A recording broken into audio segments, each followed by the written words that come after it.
for another UFC breakdown this week. It's UFC London headline with a potential number one contenders fight between Leroy and Movsar Evloev. Somebody's else got to go in the main event. And then we got some regional talent stepping up on the rest of the card. I think it's a decent card. I would say there's a decent amount of fights that I don't really think are UFC level, but we're going to break them down nonetheless. We got 14 fights to talk about. BP, talk to me. How we feeling on this Wednesday night? Feeling good. It's Wednesday night, my favorite night of the week. I do want to say real quick, 3 weeks ago, wife had COVID. 2 weeks ago or last week, my oldest one had the flu. My youngest one has the flu now. So there might be a possibility I got to get up and go dad for a little bit to check on the little one, but that shouldn't affect the show. I'll be right back giving the picks. Hayden will hold it down. Want to apologize ahead of time to Hayden and the audience if that does happen, but I think she's okay. I got her set up pretty good. Fluids, snacks, fucking YouTubes. I think she's all right. But yeah, I agree. I mean, if some of these first couple fights are kind of dog shit, we're going to be honest with you. Yeah. But I do like some of the talent on here. That some of the matchmaking's unique to me. There's one in particular that kind of scratched my head when they made the fight, but it could be a good fight nonetheless. I think the main event has a lot of questions that need to be answered. The co-main event, we could be seeing a new star come out of the co-main event. So I'm excited, bro. I'm excited for this. I'm excited as well. It's one of these cards on Saturday that we don't have to wait until the afternoon. We get it. Well, you're Eastern time, so it's what, 1? Prelims start at 1 for you. It's noon for me. Noon for you. Do they start that early? Oh yeah, because the main card starts at 4. You're right. I love a midday card. I completely forgot about that. Thank you for reminding me. Yeah, I love a midday card, bro. Oh, it's the best, dude. Because I'm old, so staying up late sometimes it's like, and you got to stay up. You've already been through everything. You want the main event, and you're like, ugh, oh God, yeah, thank you. Now I'm even in a better mood, bro. The chat's popping. You reminding me it's a midday card. I look like a fucking dude that needs to be in the Peaky Blinders on the fucking thumbnail, bro. You kind of look like Joe Pesci from Home Alone with that scarf and the hat combo. But man, we're fucking rocking, dude. Hey, we're about to take over London, all right? Yeah. We gotta go in there and get some plays cashed in. Dick's Insiders in the house. What's going on, Dixon? Lunatic, what's up? Loco MMA.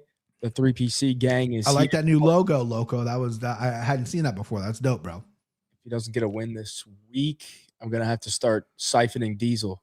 Been so ice cold. I'm with you, bro. Yeah, I'm with you.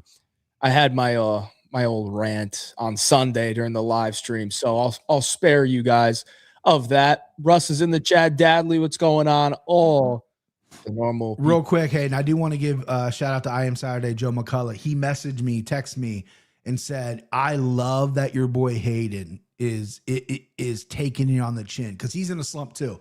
A lot of people are in slumps. He goes, a lot of people run away with it. Hayden is doing videos. He's taking it on the chin. He's like, we're going to come back from this. So you got a big fan in I Am Saturday, Joe McCullough, who is a good sharp capper as well. He's just, sometimes things aren't bouncing his way right now.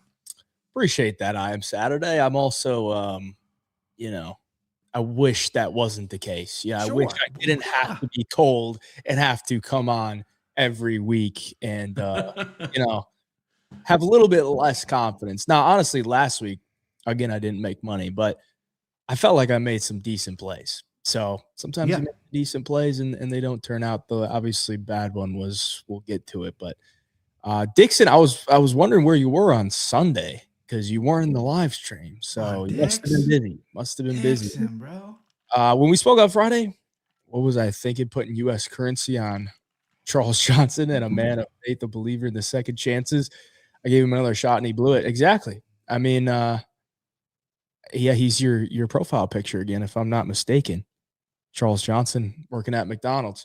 If you ever have a person that you put as your profile picture, Dixon, and they're in the McDonald's uniform, that means you should never put money on them ever again, bro.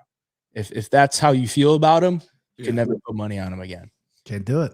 Appreciate everyone joining us in the chat tonight. Let's recap how we did. UFC Vegas 114. BP's empty the clip. Nice little dub. Nice little dub. Bring me my money. Yeah, bring me my money. Hey. Yeah, man. Listen, I got some shit for this one. I people don't know behind the scenes. Fatima Klein, great UFC fighter, part of 3PC. She gave a pick for the 3PC leg parlay. and her pick was Asplin. My original 3PC leg was Petrino. So I had to switch. She wanted Asplin, I wanted Petrino. So we went head to head. Me and Klein, who's a sharp picker. Her record on 3PC is really good. But, I got the better of this one. You know what I mean? I got the better of this one. I will say, though, Petrino, when it hit the ground, I was very excited. I had a money line. Also had him by sub a little bit. Asplin, takedown defense looked pretty good. Petrino gassed. Asplin, if he just had a little more cardio and a little more of the Sean Sharif combo punching, he landed 170 punches in 2 rounds against that guy. If you had any of that, I think you could have won. You're letting this dude breathe and, then fucking he's walking the octagon, he's getting his breath and he launches at you. I mean, you're not going to want to fight that way. It was a close fight. I mean, he won one. I had him win in the first round. He dropped the last 2, but, shout out to Stephen Asplin. Obviously people are a fan of him, but yeah, hit the clip, baby. 3-4. I was 1-4 at one point. Yeah. And I said, I'm good. I ain't losing again. So 3-4. We're coming back, baby. We're coming back. We're starting to get hot. Looking good. Looking a lot better than me. Because, oof. Mission failed. We'll get him next time. Yeah. I rode with you on this one too, bro. I rode with you on this one too. How bad this looks. I said it on Sunday on my live stream, but I said, I feel like the MMA gods took Saturday night and they said, how can we make BigJive look like the biggest idiot in the space? How about we have all the favorites on the card win, except for the one that he put as his empty clip. Yeah. And not only that, let's have Umar C dive into a guillotine choke and tap before, he can even think about it. Like it's so bad. It was so bad. Yeah. And to make matters worse, I had 2 parlays in. Both of them had Umar C in them. Oof. Double down the C, bro. Double down the C. Yeah, listen. It seems like the minute Cutelaba got a hold of him and he felt Cutelaba's strength and was like, maybe I don't have a grappling advantage here. I felt like mentally he was like, I'm done. And then the minute he found his window to be out with that guillotine, I'm not gonna fight the hands. I'm not gonna belly out. I'm gonna roll a little bit and then I'm tapping in the middle of my roll, bro. Like, he's a fraud. I mean, he got fraud checked by Menefield. We thought, oh, he's a young fighter. No, I mean, Cutelaba's been around for a long time, but he ain't tapping motherfuckers like that. And if you get tapped like that, you're a fraud. You're a fraud. I don't want to see Omar C minus money ever again, unless it's against like, Austin Lane on this card or whoever the fuck else. You know what I mean? It can't be. He's a terrorist, man. He's a terrorist. Get him out of ATT. Send him back to France. All right. Can't bet on the French. Can't bet on the French. We got one Frenchman on the card. Let's check out the 3-punch parlay. Me and you, we did our jobs. Fatima tried to juice it up a little bit with an Asplin play. Ultimately, it wasn't a bad bet. Like, if you bet on Asplin. No. He fought for your dollar. He fought for your dollar. He won the first round. Yep. Honestly, when I had to do a show, so I couldn't watch the second and the third round, but I watched it again, and I thought maybe they'd give Asplin round 3 because he hurt him. It was close. Listen, holding a Perchino ticket, I was not comfortable. I wasn't spending the money already, as I like to say. Yeah. I was like, he definitely lost the first. Perchino did. He got dropped. Asplin fake mooned him, which is like, yeah, cool, yeah, jump on him though, right?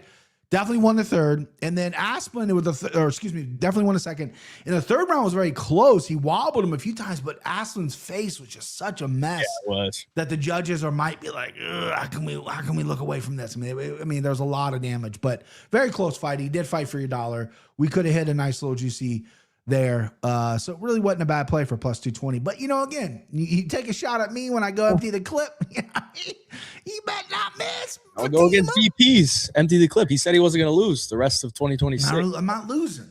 Can't go against it. We're going to give Fatima a second chance. Yes. On in the 3-punch parlay. So stay tuned for that. BP Sicko. Oof. We don't got to do this. Chance. Yeah. And you're still up on the year. You hit the other week, but mine was also a fat doozy. So, you didn't hit one either. Damn. No, not even the C money line. I even threw him in the fucking Sicko. Sure. Yeah. Holy shit, dude. Man, rough. Well, listen, the sickos are long shots, so I'm not going to beat myself up. Yeah. You've been close all year. I hit one. You've been close all year though, but I can't really take full credit because I didn't play it. But at the end of the day, it doesn't matter if you get 1 right, 2 right. If you don't get 3 right, you gotta get them all. You're gonna lose. So you could get 0 right. You're gonna lose the same amount of money at the end of the day. So that's UFC Vegas 114 recapped. What do you say, BP? Should we play the song again or no? Or should we just wait? I'll put it on the audio side. We're good. Okay. I'll put it on. So if you BigJive MMA Show is on all audio platforms. So go search that up. You'll see it. If you've been listening to the MMA Takes podcast before, it's the same feed. Just obviously everything's changed over to BigJive MMA. The song will be on the audio side. Shout out to the audio listeners out there.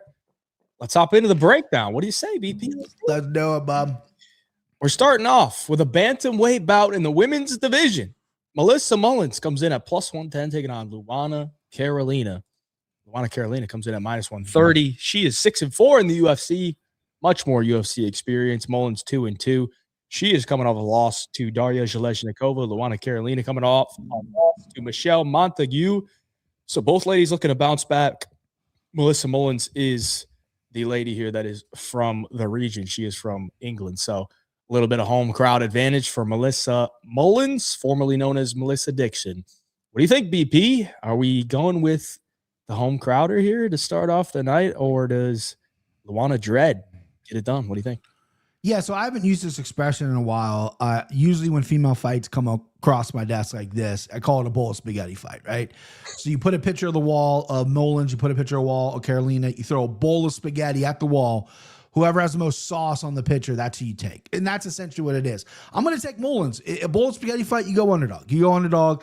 She's got the hometown crowd. Last time Luana Carolina fought in England, I believe, was a spinning back elbow by Molly McCann. She got slept on that. I think Luana Carolina is decent. I think her fight IQ is not so great. I think Melissa Mullins can make this ugly. She'll have the crowd by her side. Hopefully she'll have the judges. I see this being a pretty close fight. Definitely going to the cards. I don't think either of these women are high level. They're not going to really take it to the next level. Miss Mullins got cut. And the only reason she's back is because she's English. I mean, that's the only reason she's fucking back. They need to fill this card with local talent to get people here. So I'm going Melissa Mullins because of the dog price. If it was switch, I go Carolina. Not much input on this fight. I think both these women are kind of low level at this point. Never going to sniff a title. She is no longer Melissa Dixon Sider. How? I got to agree with you, BP. I'm going to take the dog here to get it done. I was initially thinking Carolina might win just because I don't think Melissa Mullins is all that great. But Luana Carolina is 0-2 in London. Yeah. Took the KO loss to Molly McCann, took the loss to Joanne Wood. And I think the grappling upside here for Melissa Mullins is the differentiator here. She actually competed at ADCC since her last fight, jiu-jitsu. So kind of feel like, I mean, if she doesn't grapple, she's screwed. So she's going to need to grapple. And I think she can get it. She's actually not a terrible wrestler. She just doesn't really go for it all that often. It's like, just go for it. What are you doing? And physically she can be strong. Yeah. Yeah. Carolina's an ex flyweight who's moved up to 135. So, and she's not small, but I think Melissa Dixon can use her ground game to win here. And if it goes to a greasy decision, what do you think they're gonna, score up for? Melissa. Yeah, right. I mean, who do you think the Brits are gonna give it to? Yeah. I will say this about Melissa Mullins too, or say this about my degeneracy. I had time on my hands this week, obviously, whatever. And this is I take this very seriously. You're in the weeds when you're laying in bed, you got a 5 a.m. wake up call and you're watching Melissa Mullins grappling tape to see how grappling is. That's when you're in it. You know what I mean? So let's go dog here. Little shout as well, just because I know there's some degenerates in here that probably don't want to, lay minus 130 or plus 110 is not good enough for them. Sure. Mullins by sub. We got 1,200. 12 to 1. Talk my language, bro. She doesn't have one, but Luana Carolina has been subbed before by a knee bar. Ariane Lipsky. If anyone remembers that one, it was a bad look But, you know, she's faced a few grapplers here and there. Yeah. And she's had a good amount of submission attempts on her, but Melissa Mullins might get it done. 80cc, we'll see. Let's move on. More women's MMA. We got a strawweight bout. Chanel Dyer comes in at minus 500 in her UFC debut, coming off her first professional loss. She's 24 years of age, taking on the 29-year-old Ravina Oliveira, who sits at plus 385.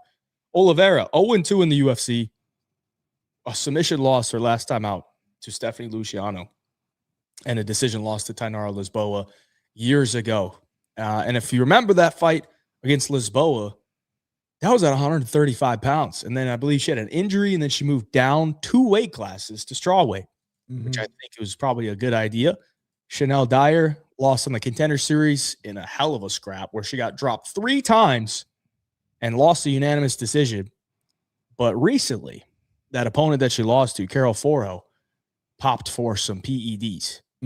So maybe that had, you know, something to do with her getting dropped 3 times. Maybe. Plus, she did get hit with the punch. So, yeah, I mean, this is disgusting, man. Yeah. It's 500 on a UFC debut coming off a loss. I can't bet it. I can tell you that. But I think she wins because Ravina Oliveira is not very good. So it's Chanel Dyer or pass for me. Probably a decision. Could maybe see, you know, attritional damage type of TKO or something like that. But yeah, Dyer is also from the region as well. So you're gonna have she like they're clearly setting her up here for a dub in her UFC debut. You got anything, BP? I mean, I'm not gonna take too long in this fight. I know Dyer, when she came in the Contender Series, she had a little bit of hype around her. She gave a good performance, landed 115 strikes. She got dropped a lot, got off the camel slot against Foro, who had even more hype than Dyer did.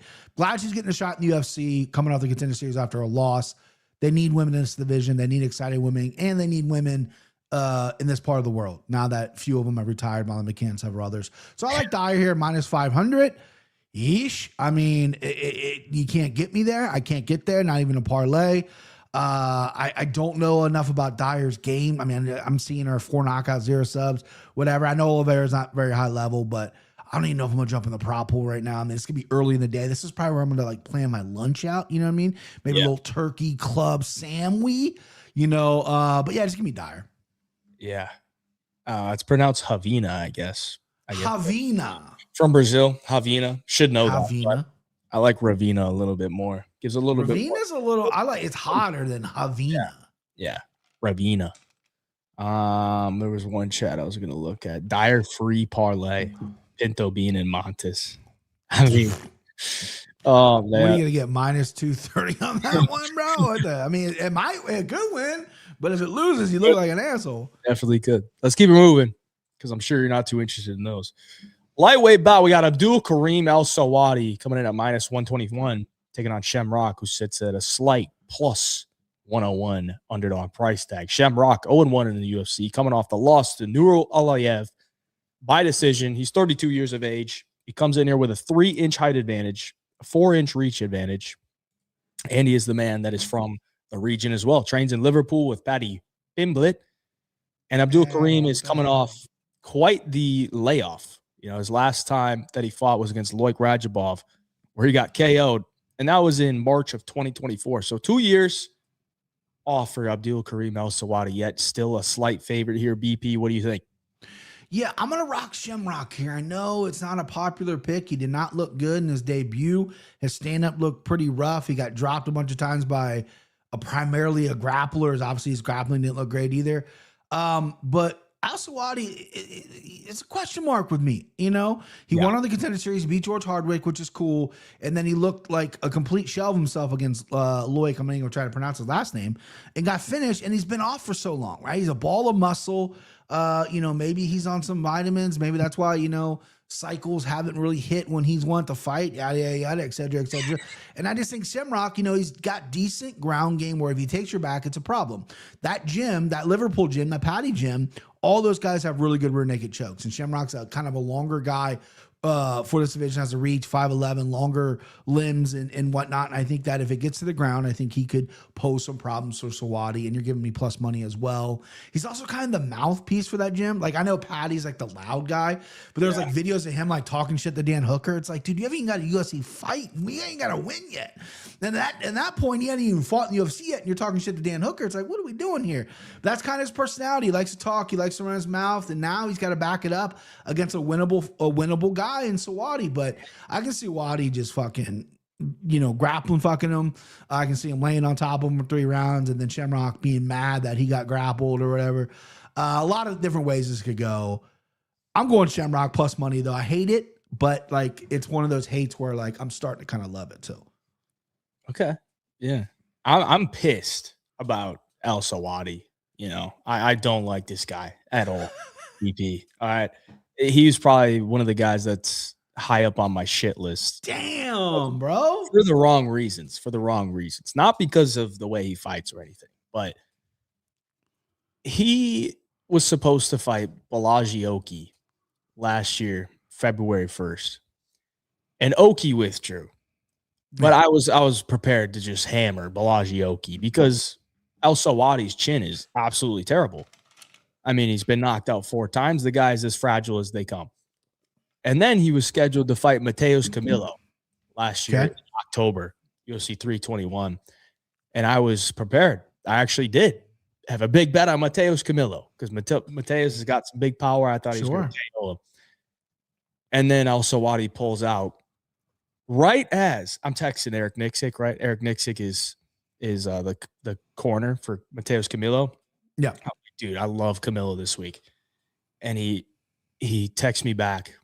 I just landed in Abu Dhabi, and they say the fight's canceled. God, that's so I'm like, dude, I had 2 beautiful spots that I think I could have made some great money against Abdul Karim Al Sawadi. And then they make this matchup. Yeah. And Shamrock don't have power. He ain't got power. He don't have power. So I now will say this, though. He does have some spinning shit, right? So, I mean, if Sawadi walks into something, the guy's dumb. I guess. Got a back of hammers up here. I don't know. But no, I get you, dude. There's so many times where fights fall out, and it's like, ooh, I wanted that one. Like a missed opportunity. It really is. That like must suck for Nixick and the fighter flying all the way over there. You guys playing like, hey, you guys aren't fighting anymore. It's like, what? Yeah, I absolutely loved it. I love that spot. Because Camilo, it was like a pick'em. It was like similar to this. I'm like, dude, Camilo's knocking this dude out, like for sure.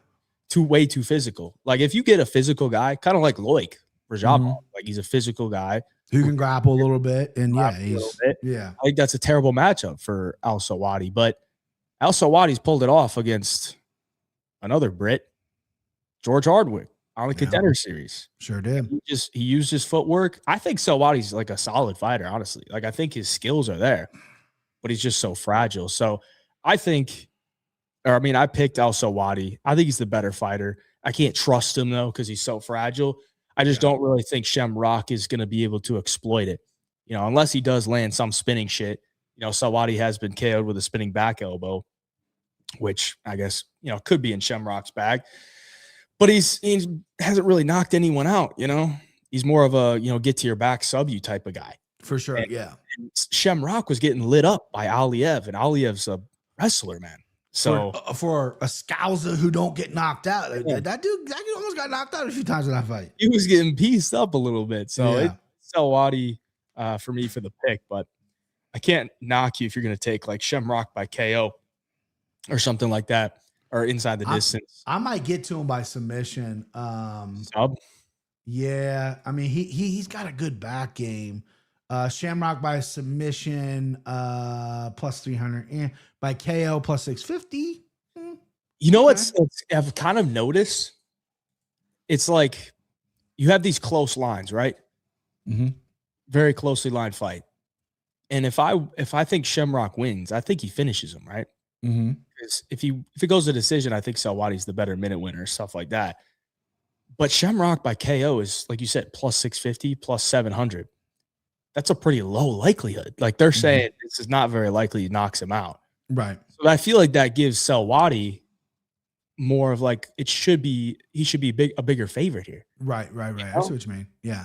Based on early MMA lines. Like I'm much older than you. When I first started gambling, early MMA lines, especially the prop market, there wasn't a ton of props available way back in. You had to go to a certain book, and obviously it was, overseas at this point. But some of these lines, they were crazy. Like I remember this wasn't that long ago, but just for instance of how far Vegas has come from setting these lines. They got some really good people in place setting these lines. I got Topuria as an underdog against Damon. What the fuck? I can't remember his name now. Damon Jackson. He was plus money. Was he? Yeah. No, early lines. Early lines. It was like plus 120, and I go, what? Because they saw Topuria, with the law, and they saw him outside the UFC get dropped with a head kick. So they're like, maybe this guy's not all that good, dude. I'm telling you, it was even worse back in the day too. Like anytime Tito Ortiz fought, like he was always the favorite until Chuck slept him. When Chuck slept him, everything moved from that. But like against Randy Couture, like he was the favorite at UFC 44. I got absolutely embarrassed. Mm-hmm. Anyway, I digress. Yeah, no, I mean, I remember that too. Like when I started in like 2020, 2021. Yeah, like you think of the guys that are minus 500 now, like they were minus 150. Yeah, back then. So it has gotten pretty crazy. There's an account I follow on Twitter. I wish I could remember so I can shout him out. He'll like pull up like old lines from wherever it goes. Like, do you remember so and so was plus 230 or whatever? And you're like, oh yeah, really? Yeah. Like it's crazy though. I mean, that's MMA though. That's why it's one of the hardest sports to fucking bet. It's also one of the for me the best. The only sport I actually do gamble on. So I love it. All right, we'll hit these chats. Sawadi's chats. Yes, absolutely. Eric, what's up, brother? What up, gang? Mozart minus 120. Decision is a ridiculous line. Just put 100. Oh, jeez, bro. He's lying. He's lying. I don't even want to fucking, if we're going to unit, you know what I mean? It feels like you're in a locker room all over again. You couldn't even put 100K on it if you wanted to. No, you couldn't. It would take maybe 10K. Last time he was ever plus money. Yeah. I think he was referring to Topuria, yeah. Yeah. Take Miami money line tonight and shout me out next week when we cash. Hey, yeah. You just decide now. We'll see. I spent a lot of my early 20s at Miami University in Miami, Ohio. Shout out Brick Street. Shout out Brick Street. Very good stuff. I remember, Ben Roethlisberger went there and he got drafted, and that's where a lot of the rape allegations came from. And we're at a bar, and Ben Roethlisberger was there with a bunch of security, and motherfucker got booed out of the building. Really? Yeah, he came back. He had the long hair. He just won the Super Bowl. He's not married yet. He's got all his guys going up to all these chicks, bringing them back to his place, and the entire place fucking booed him, and he fucking got out of there. Wow. No love for Roethlisberger. Get out of here, Big Ben. Speaking of that, I want to clear something up in the chat as well. This has been bothering me. We'll move on to the heavyweights after this. Excuse me for derailing the show. But Hayden, you posted a video online of you working out, right? Oh, yeah. And then I saw someone accuse you of steroids or something like that, right? Because, I want to make it very clear to everyone out there. Hayden nor I are on steroids, okay? We're just a couple young jack dudes, and I won't stand for it if you just could accuse us of being on steroids, okay? We put the work in, and we're fucking jacked, okay? So enough of the fucking steroid abuse, all right? That's all I got to say. I saw that you post that. It's been on my mind. I need to clear it up. Hayden or I have never taken steroids, okay? Get over yourself. That's all I gotta say. Specifically. I know it's hard to believe, but... Yeah. Me specifically, I have not. Believe it or not, people might not believe this, but I went and got my testosterone checked like 2 years ago, or longer than that, maybe 3 years ago. I got high teen. Because I can't grow a beard or anything. I was like, what the fuck's going on? I don't have armpit hair, right? I'm like, is my testosterone low, right? I don't have any of the low symptoms of testosterone. Yeah. And I went to the doctor, I got a blood test. They're like, yeah, you're on the high side. I'm like, well, what the fuck's going on? Where's the face or where? It's good. They're like, it's genetics, bro. Sorry, there's nothing we can do. I'm like, must be all the full sugar Coke. Getting that test. I was this close, bro. I was at Kroger this morning. and I almost got a 12-pack of Mr. Pibb, full sugar. Oh, dude, you gotta do it. You gotta do it. And I was like, I'm gonna be on the same wavelength. I'm gonna see how you do this week, because if you turn around this week, I don't want to interrupt anything. If you don't turn around this week, I'm getting the Pibb and we're going. But it's full sugar. It's full. You know what I mean? I'm not a guy that eats a candy bar, wraps up, puts it in the fridge. Okay, I'm a full sugar guy. If I'm gonna enjoy myself, I'm gonna enjoy myself. All right, here we go. Let's get to the heavyweights. Speaking about enjoying yourself, let's get to heavyweights. All right, we got a heavyweight bout here. Brando Perichic comes in at -270, taking on Louis Sutherland, who sits at +230. The Scot comes in here 0-1. Lost his UFC debut against Walter Walker. Guess what? He got heel hooked. Brando Perichic, on the other hand, won his UFC debut against Alicia Ellison in a round 1 KO. Perichic trains at City Kickboxing, so he's got to make a long flight over to London, England. But he is the sizable favorite here, BP. Much less professional MMA experience, but the same amount of UFC fights. Do you think Perichic is good here? Do you think he's going to be able to get this one done? Do you think he's going to be able to get the KO against the guy who's never been KO'd? What do you think, BP? Talk to me. Louis Sutherland, I watch all his fights outside the UFC, and the guy's a big, thick kid. I believe, there might have been some vitamins involved in his pre-UFC days. And then he gets fucking, heel hooked by, I mean, come on. He gets heel hooked by Walter Walker, right? I mean, who doesn't get heel hooked by Walter Walker, right? But he did not look like that when he fought in the UFC, right? And he fought at that weird orange glove, like icon, whatever they call legacy. I forget the promotion, but he fought all his time there. I know they're trying to build something over there, but it's still pretty low level. I don't know if I think Perichic is all that good, or if Louis is that bad. We got such a small sample size with the Walter Walker taking his leg home. Generally, I don't pick heavyweight 12. I'm being honest with you. This is going to be a pass for me as a betting standpoint. There might be some sharps out there that really believe Louis. Yeah, I mean, come on, that Louis got it, Louis this, and they might know him. I just don't see anything on paper yet. And I think Perichic, he's got a great camp, and I think he is pretty good within the first 2 rounds. But I really just hope this ends early and we don't get like a 3-round slop heavyweight fight where they're both gassed in the 3rd round, breathing for air. I hope we get a finish from somebody. I'm going to go the favorite. I'll go Brando. I'll go Marlon Brando on this one. I just don't love it. But if Louis comes into the scales, and his traps are popping, all right, and he's looking fucking cakey, I might switch it to Louis, but right now I'm gonna go Fabe. I'm gonna go Brando. Don't have a strong lead in this fight. This is the one fight in the card where I'm probably gonna lay off of, simply because I just don't know. Right? I've watched both of them and I still just don't get a good indication. We had 6 fights, there was 14 fights, but none of them really impressed me all that much. So give me the favorite. Yeah, it went from juice to the average SEC husband bill. 100%. That's a crazy transformation, because I mean, it doesn't get any more obvious than that. No. I mean, if he can't be on the sauce, like, what does he bring to the fight? Like, I don't really know what he's good at, to be honest. No. He's not like some crazy power puncher. Like, he's got a little bit of pop, but I feel like he just kind of exists in there. Decent calf kick, big overhand, like your typical heavyweight. He used to, in the region, he was like overwhelming guys because he would just go for it. He was strong. He was a brute. Well, yeah, he was on fucking EPO. Yeah, right. You take that away, that bruteness becomes a dude with not many skills, so.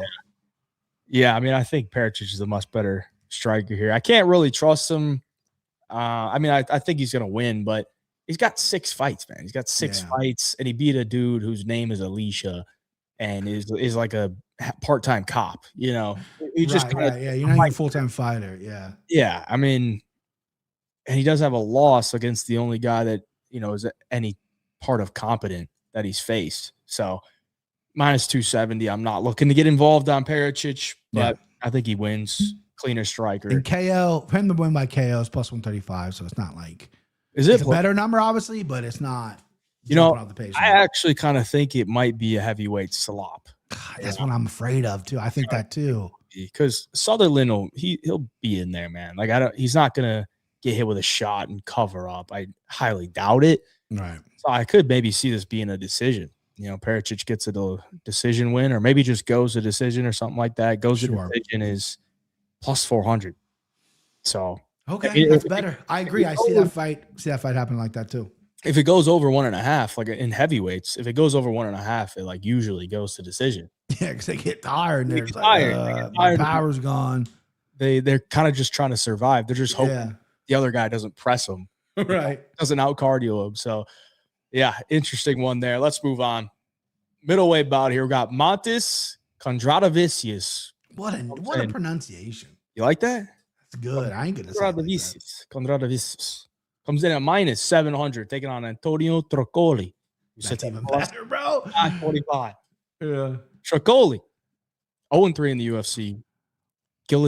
Standing guillotine loss his last time out to Mansour Abdul-Malik. A standing guillotine loss to Tresean Gore. And round 3 TKO loss to Shara Magomedov.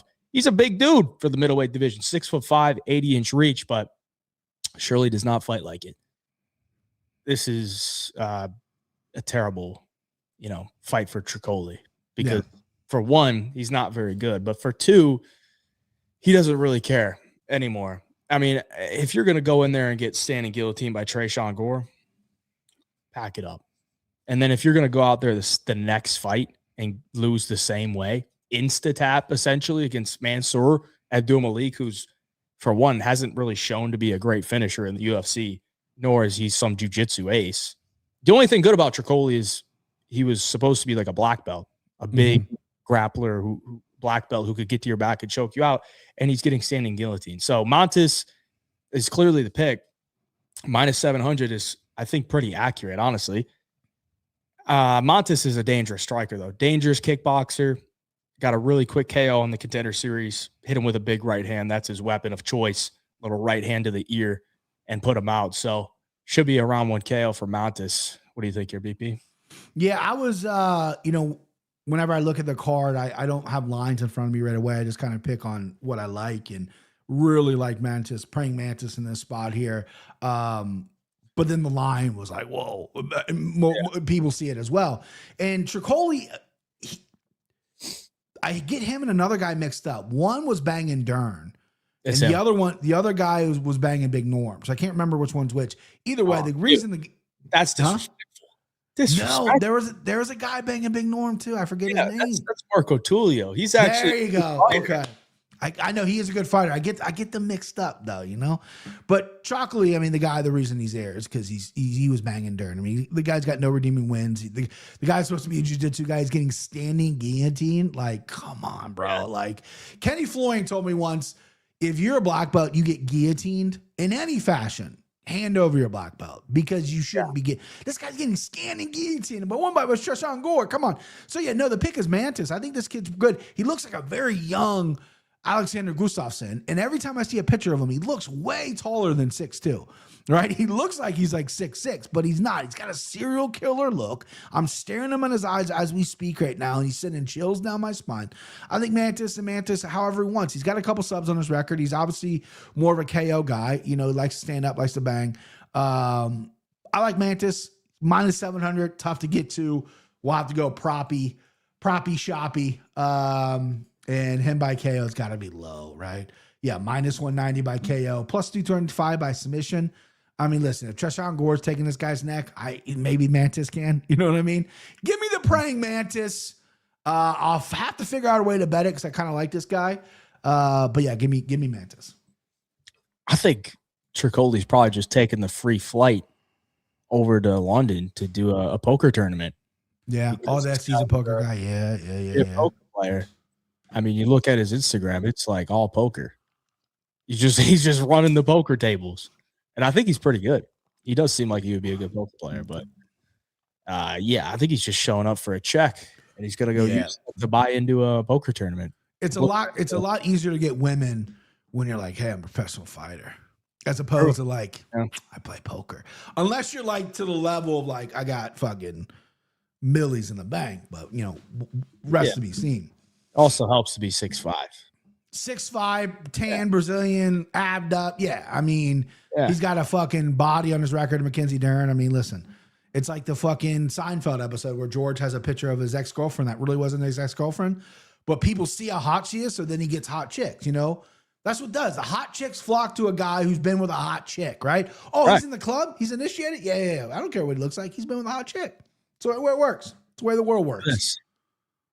March 23rd to the 29th. Is that poker? Championship poker. March 23rd. Yeah, 100%. This is, dude, I'm not even, this isn't getting out of round one then. It shouldn't. He doesn't want to get fucked up too mad. He might tap early. Round one's minus 130. Round two's plus 210. Yeah, I mean, I'm gonna find a really creative way to bet this and try to get plus money because I think Mantis is gonna fucking smoke this dude. Like I feel like the KO at what minus 160. 190, I bet 365. I'm sure you can get it lower elsewhere. Yeah. I see a minus 165 out there. Like I feel like that should easily hit, but the fact that this dude has gotten standing guillotine choke twice in a row, like if Montes touches his neck, he might just tap. He might just tap out. You know? He's not going to care. He's already planning on half the money. In his mind, he goes, half the money, 10K going to the buy-in, we're Gucci. I don't care about my bonus. Who knows? You might even just run to the sports book in London and put a bet on him to lose, and then he's got the rest of his win bonus. You never know. Who fucking knows, dude? We know what you're doing, Trocoli. Fuck. Is him and Dern not together anymore? Right? Is not anymore? No, I think she got turned off after he got guillotine choked. Yeah, she says high level black belt. She's like Treshawn Gore standing. Well, you couldn't get out of that. What the fuck? He went out on his shield against Sharmagomedov, and then the next fight, he gets standing guillotine by Gorge. He said, "Yo, I'm out." Oh, this guy. I can't knock. I can't knock on him. He's a 6'5", good-looking Brazilian who bagged Mackenzie Dern. Fuck this guy. I'm gonna make fun of him till the fucking cows come home, bro. All right, let's move on to the heavyweights once again. Felipe Franco comes in at 600, taking on Mario Pinto, who sits at minus 900. Pinto 2-0 in the UFC, still undefeated. Wins over Jonathan Denise and Austin Lane, who we will talk about later. And on the other side, Felipe Franco, 10-1 record. Looks pretty good, right? It looks pretty good. You dive into it a little bit. This guy is the ultimate can crusher. Every single one of his wins, all 10, come in the first round. Why? Because he's fighting guys who are 1-1, 0-0, 0-1, 10-7, 19-16. The ultimate can crusher. He goes on the Contender Series, and he fights a gym teacher, a full-time gym teacher, who's 3-0 in his professional career, Freddie Vidal. Freddie Vidal had to write up sub-plans for his gym classes Monday through Wednesday because he was going to be gone. And somehow Freddie Vidal still managed to choke this guy out within 15 minutes. And then after that, Felipe Franco goes back to the drawing board, goes ahead and beats 2 more cans. And then they need somebody to fill in on short notice. And I guess, out of all the heavyweights in the world, Felipe Franco had to get the call. Guy doesn't deserve to be in the UFC. Tell him. He's dangerous, but, they're heavyweights. So, of course, they're dangerous. I don't think he's good at all. No. But he's 25, so maybe he could still be improving. I'm trying to give him like a little bit of life here, but I don't think there's a lot of life. He's a big underdog for a reason. Mario Pinto seems like the real deal. Should be able to get him out of there. I'm just kind of interested to see how the fight goes because Pinto's not really a guy that's going to go out there and like swing with you. He's not looking out there. He's not going out there to try to kill you right away. He's a pretty composed guy, takes his time. So, how do we bet this fight? Do we take Pinto KO at minus 155? Do we go the over 1.5? Do we go the under 1.5? Under 1.5 is minus 175. Talk to me, BP. Well, what's the angle here? Yeah, I mean, I'm notoriously bad at the over under stuff. Like it's just not a gambling thing I usually fucking fuck with that much. However, I like him by knockout. I mean, it's minus 175 on Pinto. Never been super high on Pinto. I don't know what it is. I think he's good, But I'm not like, oh, this guy's the next big thing. Maybe he is, right? He's heavyweight, it's wide open. I kind of like when he was like, hey, I don't speak in English, and then fucking ripped an interview in perfect English. I don't know if that was a bit, what he was doing. Yeah, I know he's from Portugal, but he reps London.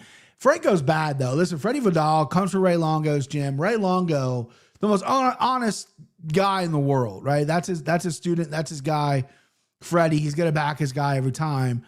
Ray basically said, they're like, oh, you know, Freddie, your guy Freddie's fighting, you know, blah, blah, blah. And because after he won, they gave him another shot. They're like, well, we don't know if you're ready yet. And he lost that one. But anyway. He got smoked. Yeah. They asked Ray, they're like, yeah, your guy Freddie, what do you got to say about Freddie? And he's like, well, you know, he works hard. This opportunity came a little quick. But yeah, you know, he's game. He'll fight anybody. And it's like, you know, you hear his praising endorsements of Marab and Aljo and all these guys, and Freddie Vidal gets the call and Ray's like, you got the call from UFC? Really? What? That's interesting. Yeah, I just don't think Franco's all that good. If you look at his record, you look at any of his fights, it's tomato can central. I think Pinto does have a little bit of hype around him. 28 years old, 6'5", 70-inch reach. You know, as long as he continues to get better, he could be a real problem at heavyweight. I don't see it yet. Minus 900, it's tough. You got to play something like knockout, which minus 175. That could be a good parlay piece there. I mean, it's risky putting a prop in a parlay, especially minus 175. But, you know, we've done riskier. But, yeah, give me Pinto. I bet Vidal's kids in gym class clowned him when he lost. I doubt it. I bet they probably They're like, Mr. Vidal, you're the best. You can bet first 3 minutes on DK. Okay. I don't know, dude. Like, I don't know. I don't really trust Pinto to like go out there and just smoke him, you know, because I think Franco might look to grapple him too. So sure. Pinto might be like defending takedowns for a minute or so. I don't know, but let's move on. That's a squash match. It sure is. It's much better fight. We'll go to the featherweight division now, where we got Nathaniel Wood, who comes in as a plus 197 dog, taking on the debuting Losine Keita. Sits at minus 232. Keita was supposed to make his debut against Patricio Pitbull last year. He missed weight by 4 pounds. And Pitbull said, yeah, I'm not going to take the fight. Why would I take the fight against you, young, hungry guy who couldn't even make weight? So he goes back and he goes to the drawing board, and they matched him up with Nathaniel Wood. Nathaniel Wood, 10-3 in the UFC. He's on a nice little streak here, coming off the win against Jose Delgado. He's a big dog. I mean, he's got all the experience that you would need as a veteran. 10 wins in the UFC, 22 professional wins, and he's 32. So he's kind of in his prime. But the problem with this matchup, and why I think Keita is the sizable favorite here, because we've been seeing him getting hurt consistently. You know, Delgado hurt him in the first round. Andre Fili hurt him. And most of his fights are fairly competitive. He's not much of a finisher. Most of his wins in the UFC come by decision. But ever since he's gone up to featherweight division, a lot of these guys have a tough time dealing just with his overall skill set. You know, they call that lighter man skill. He's kind of whooping up on these guys. He does have one loss to Muhammad Naimov at 145. It was a very weird fight because there was a lot of fouls.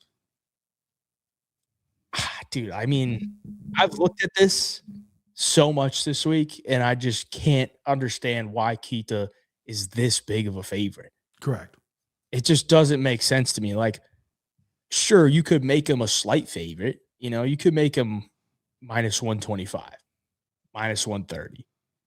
But minus 232 is crazy, man. It's crazy to me because, yeah, he's a freak athlete. He's fast, and he's got power. But I don't really love that against the guy that's like really good at winning minutes. Mm-hmm. Because if he doesn't land the big shot, he's not really going to be winning the fight. So I think it's dog or pass. Like I think I'm willing to look stupid taking a bet on Nathaniel Wood at plus 197. If he gets KO'd, if he dies, he dies, man. He dies. He dies. Yeah. He's got some momentum himself. And Keita's also coming off a layoff. He hasn't fought since 2024. And when I look at the guys that he's fighting, they're not bad. But they're not really all that great either. Mm-hmm. Ronald Paradiser was like he was on a roll in Octagon, but he just recently got knocked out by Kike Brito. Mateusz Lagerski, it's not bad, but he went to decision with Lagerski. Pedrig Bogdanovic, mainly a grappler, and he couldn't really grapple Keita, so he hit him with got him out of there in round 2 with a body shot. Like, Keita's a solid striker, man, but this is just kind of wild. And you're probably going to agree with me, but I want somebody like give me a solid argument. Right. If there's anyone in the chat, like give me a solid argument as to why Keita should be minus 232, because I can't really come up with one. Yeah, buddy, I wish I could be your devil's advocate here. I thought Keita would open maybe it would be closer to a pick 'em, but maybe a little bit of a favorite. I get it. He's got some hype. His one loss is a foot injury. It's not really a loss. It shouldn't be a loss anyway, but it is what it is. But Nathaniel Wood, this is a guy I've slept on, right? I remember putting decent amount of money on him against John Dodson, and he gets knocked out. And he got put in my graveyard. He got put in my yard where I'm like, this guy's got no chin. He's terrible. And then he went up to 145. I'm like, he's too small.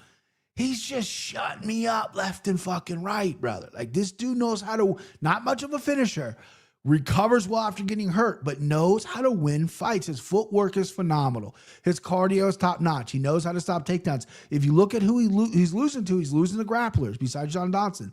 He's losing the guys that can wrestle him and win minutes against the cage. Keita's not that. Keita likes to touch the body. He's a good boxer, good striking, explosive. Defense, so questionable. Like, he does get hit. He's got a good chin, but he does get hit. Nathaniel Wood, regardless of power, can counter really well and has great hands on top of great footwork and has been in the UFC for so long, knows what it takes. I felt bad for Keita. I remember the video where he missed weight and he begged Pitbull to take the fight, and Pitbull's like, fuck no, you didn't make weight, fuck you, right? Yeah. It's weird that it took him this long to get rebooked, but obviously they rebooked it in this part of the world, which makes sense. I'm excited to see how he looks in the UFC because I think on the where he was at, the regional promotion, I know it's not really regional, but I mean, it is. It's not the fucking show like the UFC. He looked good. He fought what he had to fight, and he fought the competition they put in front of him, and he became a star. And, typically when guys dye their hair blonde like that, the Melvin Gillards, the Kevin Randlemans, I fucking love it. I jump all over it. However, I'm done fading Nathaniel Wood. I'm done sleeping on this guy. I like Wood. I like Wood by decision, goddammit. And I don't care who knows it. I don't care. I don't give a fuck. Him by decision's what? Tell me what it is. I'm not even on the right screen. God damn it. It's like plus 370 or something. Yeah, plus 370. Yeah. Give me money line. Give me plus 370, baby. I think I think it's gonna be an entertaining fight. I think it'll be a striking battle. I think Nathaniel Wood knows how to win minutes. And again, his footwork is pretty elite here. And Keita sometimes leads a little too much to the body. If we're going to get real technical or some shit, right? He leads a little too much to the body, which can open him up. And obviously leading to the body without setting anything up top, footwork, you can slip right out and make a guy miss. I mean, look at Ronda Rousey against Holly Holm. Perfect example. I mean, Keita's not that as bad as Ronda Rousey, but, shit like that. When you just straight go to the body without setting anything up, kicks, whatever, you can look foolish with really good footwork, and that's something Wood does. Plus 187. Yep. Don't know why Keita's that big of a favorite. I agree with you 100%. I wish I could have been a devil advocate and argued with you, and I like Keita. I want like fresh blood and featherweight, right? And this guy could be it. But I'm willing, like you said, I'm willing to look stupid going to 2-1 vet and Nathaniel Wood to win and to win in his home country as well. So Fleeks says Wood gets a flying knee KO. Yeah, right. Extreme weight cook will probably affect his output in round 2 and 3. Yeah, dude. Somebody else asked when was the last time he made 145. It was December of 2023 in Octagon. He fought at 145, and then most recently 155. How much did he miss weight by the Pitbull fight? I can't remember. Was it more than a pound? 3 pounds. 3 pounds. Okay. 3 pounds. Yeah. Weighed in at 149. And this is what he looked like for that fight, for the Pitbull one. Okay. Clearly, still pretty filled out. Yeah. And I'm looking at him this week. He looks frail, man. Ooh, yeah. So he's got his weight. He ain't gonna miss weight, but he's not missing weight, but he looks frail. Yeah, yeah. His arms are a lot longer than I thought they were too. Yeah, he's got a 72. He better dye that hair blonde because he does not have that dye that hair blonde. This might be a max play on Nathaniel Wood.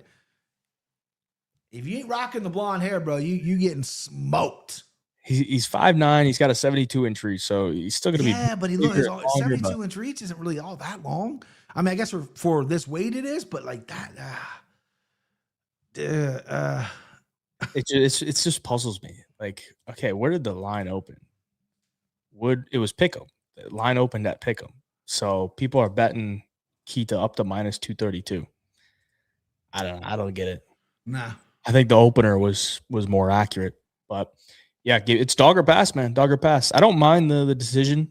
Plus 370 for Wood. It's usually how it wins, but if Keita is looking that frail, maybe that chin isn't going to be as good. So 5'9" with 72-inch reach, being 28. I know you're trying to be a weight bully, right? But I mean, maybe 55 is where you need to go. Instead of getting lean and depleting your body, fill out. That's what Chase Hooper did, right? That's what I was going to ask Chase Hooper. Spoiler, Chase Hooper is going to be on the show tonight. That's what I was going to ask him because he was 45, and I'm like, he's tall and skinny like Gumby, but it's like, bro, instead of cutting all that, fill out a little more because then, you'll be all right. And I think 55 is his right weight class. I think Keita, 55 might be the next answer. We'll see how he looks on the scale. And we'll see how he performs. But, 55. This right here is just very funny to me. Anyone else pooping right now? Yeah, I'm currently pooping myself, man. I got a chair that you put shits in.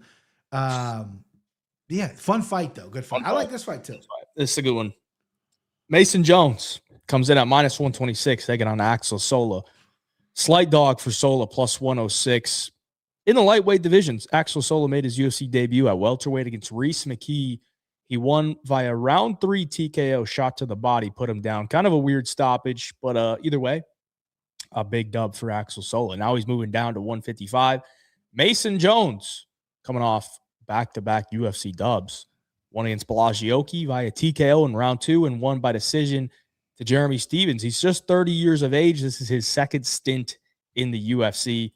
And I actually saw a video right before we hopped on here of him talking about fighting in London means a lot more to him because the last time he fought in London, he lost to Ludovic Klein in the O2 Arena. And that's, when he had to go back to the drawing board, go to the regional scene in Cage Warriors and try to make his way back to the UFC. So a lot of motivation for Mason Jones. And of course, Axel Sola wants to stay on the winning track and keep his undefeated record.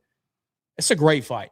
I think it's going to be a fun fight because mostly Mason Jones fights are always fun. He's going to push the action. He's going to get in your face. He's going to throw a lot of volume, mix in some takedowns. And Axel Sola is kind of, I don't want to say the complete opposite, but he's a lot more calculated. He's going to look to break you down as the fight goes on, maybe find a late finish or win a decision. But it's a fun one. BP, what do you think? Yeah, Sola fights like your classically trained French kickboxer. Very fancy, in and out, blah, blah, blah. A lot of his stoppages come later in the fight as opposed to early in the first round. He's not like a brute force guy. He likes to pick his shots. Meanwhile, Mason Jones, the guy who's got a great chin on him, has been put down, can get back up, can wrestle a little bit, can grapple a little bit as well. But he's straightforward, bro. Like, he's in your face. He'll touch your body and touch your head. He'll give a shot to give a shot.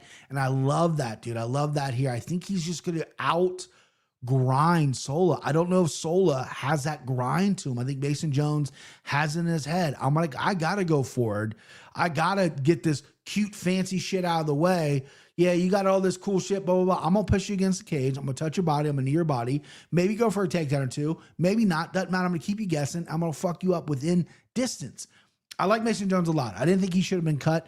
I understand why he was cut. I thought maybe they should give him another shot, but it lit a fire on him because he left, won, came back, and now he's looked fantastic. I like Mason Jones big here. Mason 126. This almost was my empty the clip.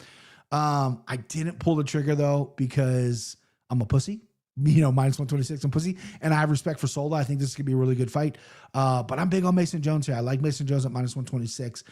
It's a grimy, ugly fight, and I wouldn't be surprised if we get like a late finish grind time for Mason Jones. Mason Jones by KO is plus 400. You obviously will get a better number if you go extend that to round 3 at 1,500. I just think the grind's going to be too much. Give me Mason Jones. Yeah, someone in the chat said, who? Mason Jones, old Mike Jones joke. Somebody commented on my early picks video saying that Mason Jones wasn't cut. He just chose to go back to the regional scene. Interesting. That'd be interesting. That's true. I don't know if it's accurate, but I guess me saying he got cut was a little bit triggering for him to hear. So, bro, I said someone was from Russia a few weeks ago, and I got so many people going, "It's Kyrgyzstan." Yeah, you son of a bitch. Okay, sorry. So here's an update. Shout out to Narco Cop on X. This is Axel Sola's current form. Yeah, looking pretty shredded, and that was him at 155 last year. Oh. It looks like he's found some supplements. Yeah, someone found old grandpa's old cough medicine. Huh? He's looking pretty good. Looking pretty good. Yeah, but muscles don't build heart. You know, he's still a Frenchman at the end of the day. At the end of the day, you can't change your genetics. You are still French. Will. I gotta tell you, I told this in my podcast. I gotta tell you this story. So my real dad, who I didn't have a good relationship with, I was 11 years old. 11, right? He came up to me and goes, "You talking to girls yet? You like girls?" And I'm like, yeah. And he goes, "Well, our last name's French. So you tell a girl that you're French, she's going to know you're good in bed." And I'm like, at 11? I'm 11, bro. I look back at that. I was like, what? And I'm not even French. I'm fucking Scottish, you know? But he's like, tell girls that you're French and they'll know you're fucking good in bed.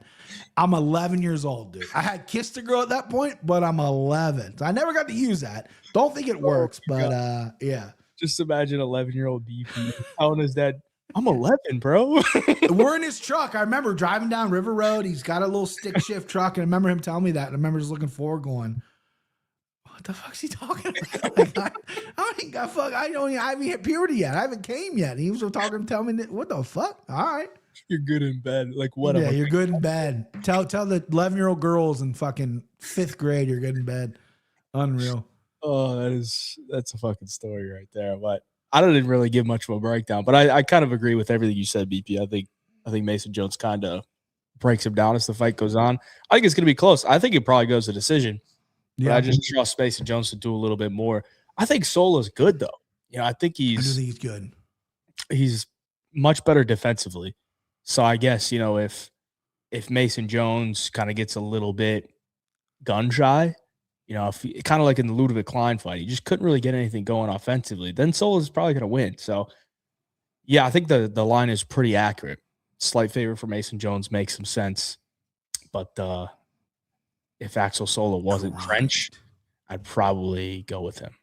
If Axel Sola goes out there and starches Mason Jones, finishes him, and has that new body and looks ripped or whatever, this is the dude to keep an eye on then, right? For sure. Yeah. I mean, he still has to pass the grappling test in the UFC, especially at lightweight. But yeah, this is a dude to keep an eye on. All right, before we get into the main card, we got to let you know about this week's contest giveaway. For UFC London, make your picks on 3punchconvo.com. Enter your picks for every single fight on the card. If you get all correct, you will win $1,000. Last week, we almost had some winners. Really? We did. Except Umar C. fucked somebody, and Brad Tavares fucked the other one. There were two people that only got one pick wrong, and Umar C. and Brad Tavares were the culprits. So, damn, fortunate for them. But either way, let's see. We got Dirty Harry went 13-1. Damn, Dirty Harry. Vaughn went 13-1. Fentanyl Cowboy.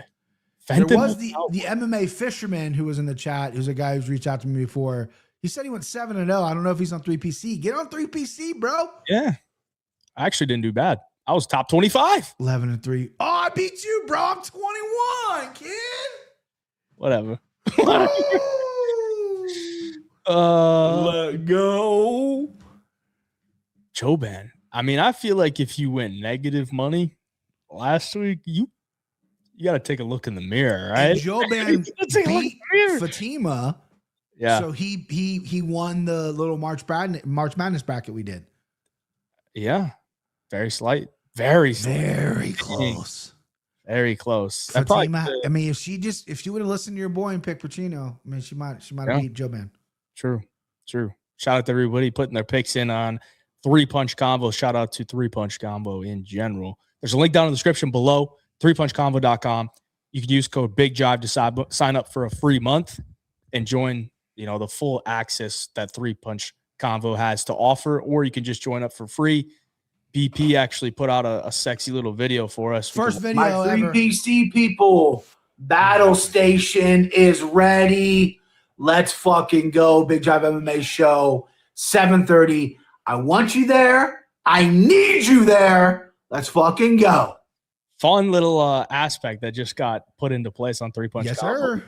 sir. Me and BP and the other fighters in MMA industry can make videos. So you're probably going to see more videos from me, quick thoughts about the fights or whatever, fight announcements and stuff, because that's more my style. My style is camera stuff. I don't really like typing shit out, but we got a face for camera, bro. You know what I mean? You got a face for camera. It sings for the camera. Never been a good writer, always thought it was just, essays. Honestly, this is kind of bad, but when I was in college, you know how they would give you the syllabus of like what you're going to do all year? Yeah.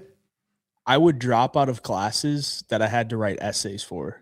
And I would go to different classes that I would only have to take tests for or something, like the electives, If there was any type of essay, I'd be like, yo, I'm out.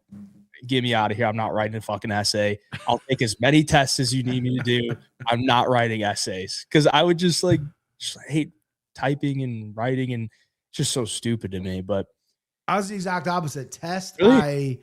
I love writing. Yeah, I'm not the best. Spell check is a heaven sent. If I didn't have spell check, I would have never graduated high school. But writing went never bad. I never cared. I preferred they always gave you extra points if you're like, hey, if you want to come up in front of the class and read your paper or read your essay or whatever, I would fucking do that every time because my shit was never good. So I had to get extra points somewhere. Yeah. And I didn't mind reading in front of people. I had a buddy who fucking, he'd rather die than public speaking. Like it's a real thing for him. I used to get freaked out for public speaking, but at the end of the day, I was always usually reading off of a PowerPoint presentation anyway. So it's is it really that bad? I have everything I need to say that's right in front of me, Right. But now I can do it easy, man. Now I can do it easy. Yeah, this helps. Learn skill. That's a lot of people don't realize that talking in front of people and talking on camera is a learned skill. Sure is. You gotta actually do it to get good and comfortable with it. Dixon, 20-page essay on tattoos. Jesus, I had to write a 20-page essay. How many? I'd be done after one. Yeah, that'd be terrible. What was I going to pull up? Oh, yeah.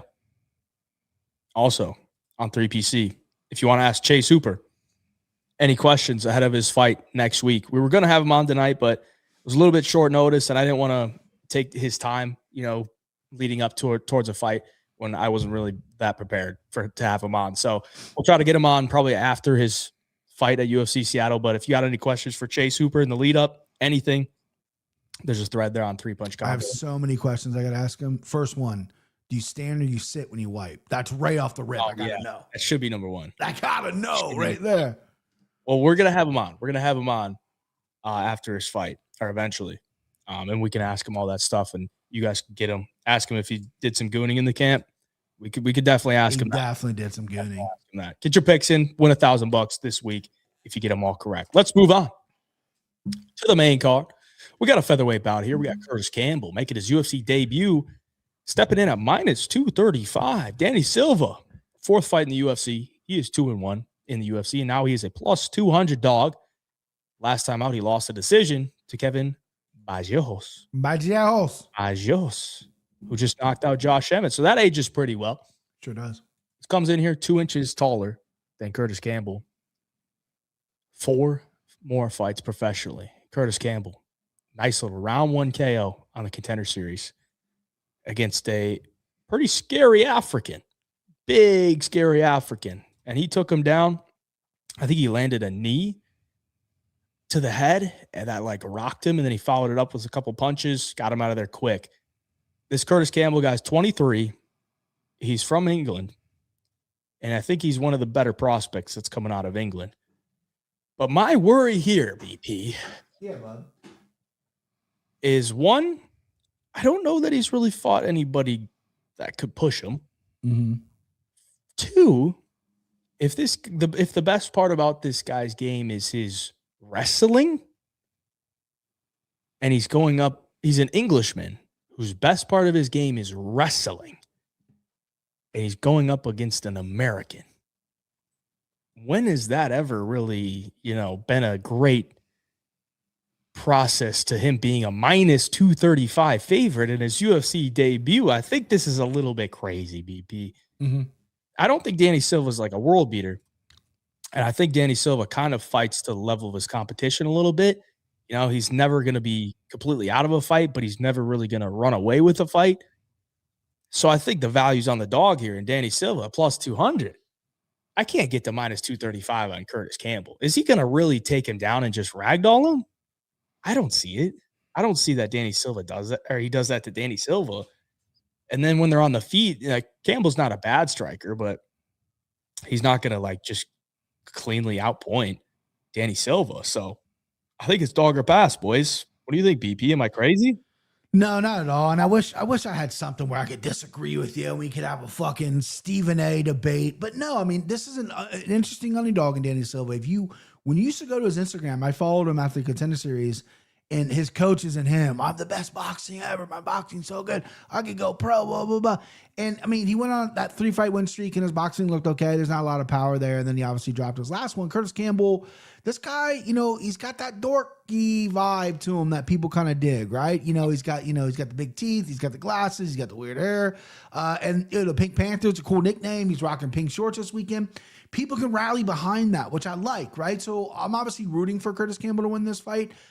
8 fights in, though, I don't know. Danny Silva, 81% takedown defense. He hasn't fought like true grapplers. I think Curtis Campbell is better when he is on the ground, but I don't know how well he can get the fight to the ground. Danny Silva, I think, is going to have the better boxing, the better stand-up in this spot.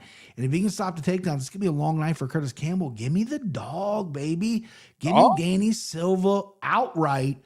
Dog City over Curtis Campbell. I think that line is a little off for me. I think Curtis Campbell is going to struggle to get Danny Silva down. Plus 200 for a fight that's going to be played on the feet with a guy with some decent boxing. I'll take it. Yeah, I think it's dog or pass. I mean, I think Campbell can get some takedowns here, but what does he do with it? Because he's not like some jiu-jitsu ace. He's not a guy that is going to drag you down to the ground, get your back, and immediately sink in a choke.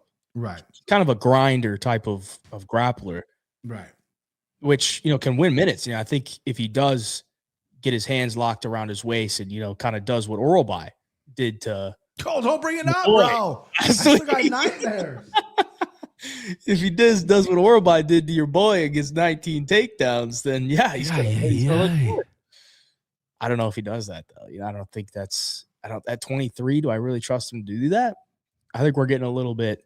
We're getting ahead of our skis. He's only got 8 fights. I know he's a fun dude. We want to wrap Pink Panther. He's kind of looks like Austin Powers a little bit when he smiles. I get it. Let's support the kid, right? 23 years old, obviously, but Danny Silva is a tough out, man. This could be interesting. Tough out.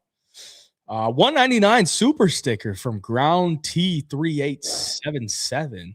You're the man, Ground T. Thank you, 3877. And a $2 dono from Ground T. Axel Sola looked like Andrew Tate with the juiced up. He's looking good, man. Looking juicy with the Andrew Tate. Good.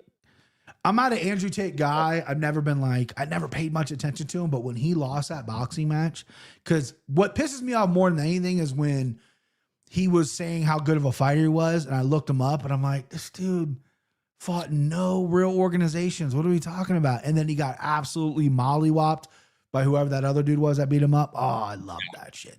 That's the problem with combat sports. It's like, I'm a world champion. Bro, in what promotion, bro? Where? In what promotion? Who gave you a world championship belt? I remember at Delhi Park, sorry for cutting off, they did a tough man tournament. I was 16. I wanted to enter, but you had to be 18.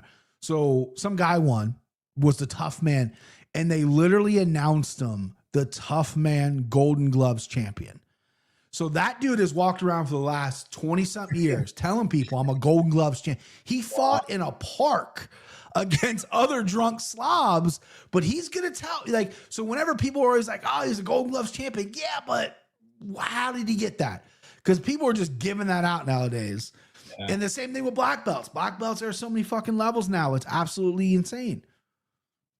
BP over 2.5 stories catches. I got stories for days, peanut butter. I got stories for days. All right, let's move on. Middleweight bout here. We got Roman Dolidze coming in at plus 385, taking on Christian Leroy Duncan, who sits at minus 500. CLD coming off the best performance of his career. Against Marco Tulio, knocked him out in round 2, hit him with a spinning back fist, followed it up with a nice right hand, put him out cold. On the other hand, Roman Dolidze probably coming off the worst performance of his career against Anthony Hernandez, where he just got absolutely ran through, man, just like tormented in the cage. And it wouldn't shock me, at 37 years of age, if Dolidze starts to go on a little bit of a spiral here. And I think the books are kind of agreeing with me in that sentiment. But at the same time, CLD minus 500, man. Like this is getting crazy, man. This is getting crazy. Dolidze has clearly fought the better level of competition. I mean, CLD, it did have a great performance in his last time out, but you look at who else he's beating. Eric Anders? Yeah. Andre Pulayev? Claudio Ribeiro? Dennis Talulin? Yeah. Dusko? Like, come on, man. Like, okay, if he had just beaten, I mean, even if he looked good against Gregory Rodriguez, maybe minus 500. Maybe. No. But I think it's a bit rich, man. It's a bit rich. I like him. I think he's good. And I think he wins. But Dolidze has sprung a lot of upsets in the past, and he's kind of a guy that if he gets you, I mean, you're gonna get fucked up. Kyle Dawkins got his fucking face broke from a knee on the clinch. Phil Hawes got his knee torn apart and then KO'd, and then Jack Hermanson got twisted into a pretzel and TKO'd. Yeah. I think CLD probably outpoints him here. Dolidze historically has been extremely durable. At 37, don't love that, for his durability, but he's got a brick head, man. He's got a brick head. I remember Evloev sniping him in round 1, and I thought he was going to be out of there, but still managed to make it the full distance 5 rounds after getting sparked in round 1. So I kind of think CLD gets a decision here. What do you think, BP? Yeah, I like Dolidze.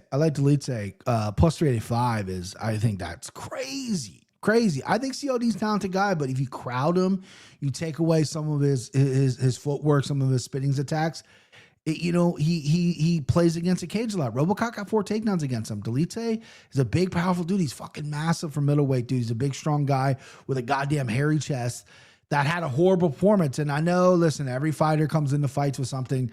A lot of reports out there that Dolidze was like on his deathbed for the fluffy fight. Just was not himself, had a ton of stuff going on. And it should not be forgotten that Deit also just straight stole someone's wife from them, right? Yeah. Jimmy Bays didn't even see it coming. And that dick made her retire and have kids and live in Georgia, not the state, the country, right?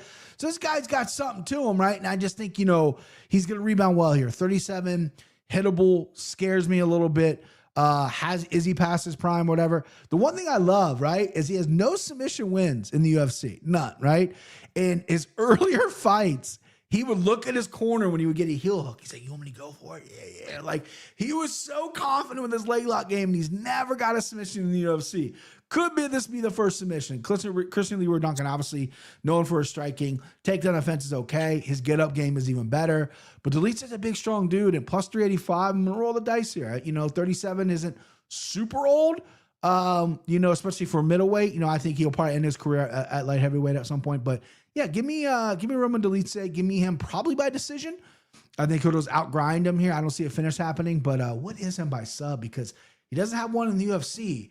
And if it's something crazy, I would like to be on the right side of history. Deit by sub 950. If it was over, if it was 10-1, I'd play it. I might still play it. Fuck it, right? Give me Roman Deit. Deit by sub is interesting. I definitely have lost some money on Deit by sub in the past. So, bro, his first couple fights, he was so confident with the leg lock. You would do it. He's talking to his corner. Then he never got it. And I'm like, oh, this dude's going to get it. He's going to be the next, I thought he would be Volta Walker before Volta Walker became Volta Walker. Yeah. And then the dude just started knocking people out and started having fun with his hands and knees and shit. He's like, oh, fuck it. I want to say something for the chat here. Say it for the chat, man. I don't know if I'm the right messenger for this, considering how I've been doing this year, but yeah, let me just say this. Everyone in the chat here, we're realistic, me and BP, right? We've been doing this for a while on camera, making bets or whatever. And this year has not started off well for me. I'm usually a dog better. If I'm going to bet a money line, I want to play the dogs. Sure. If not, I'm going to play the props. Here and there, I'll bet on some favorites or whatever. Welterweight Wagers put out this tweet, X post, whatever. In 2026, if you blind bet every favorite to win 1 unit at close, you would be up 20 units. Yeah, you'd be up 20 units. Every favorite. So the favorites have been rolling in 2026. If you blind bet every dog staking 1 unit, you'd be close to down 30 units.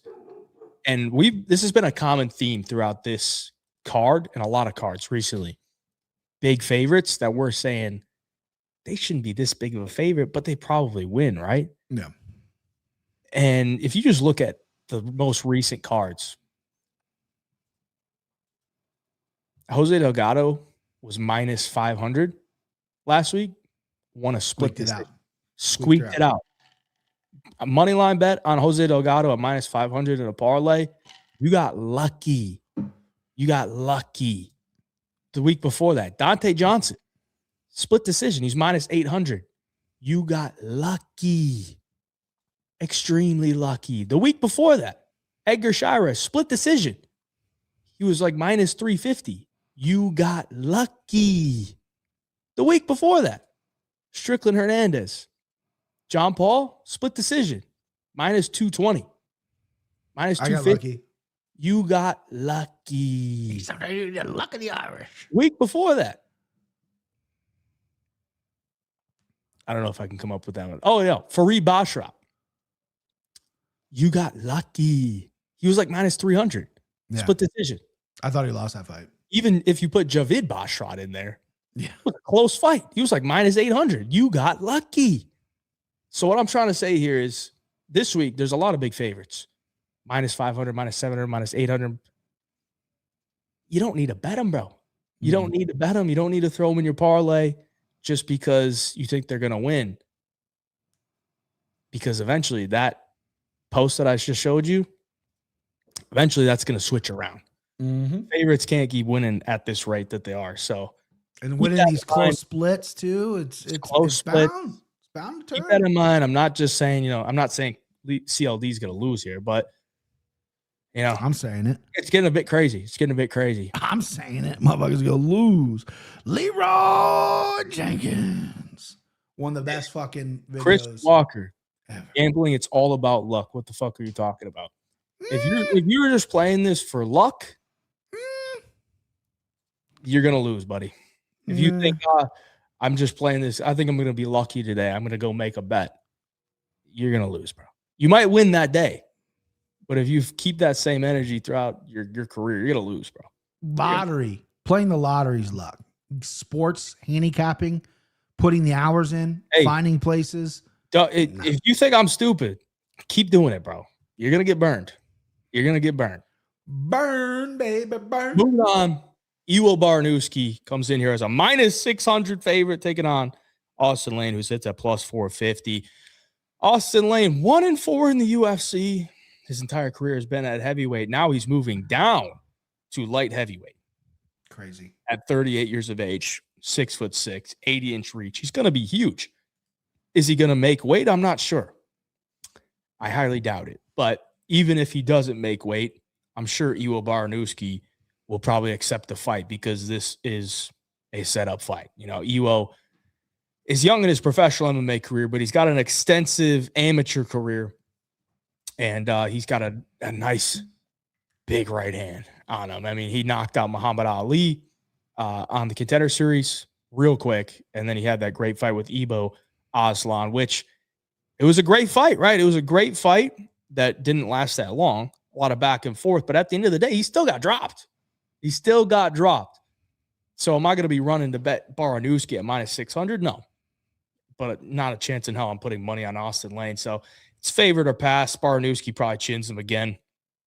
Younger fighter, clearly set up to win here. What do you think, BP? Yeah, not much else. I mean, Baroni by KO minus 205 and Bet365 right now. Austin Lane at 6'6", 38 years old. I can't even tell you the last time he probably weighed 205. And this guy, he's playing the NFL where, they encourage you to put on weight, especially his position. Really interested to see him on that scale. 38 cut weight. I'm not a big weight cut guy. I think weight cutting, especially a big weight cut, is very detrimental to you. I think guys who fight at their natural weight usually tend to fight better. I think Austin Lane's going to get chin here. I think 38, draining yourself and also not being a good fighter. He wants to grapple a little bit.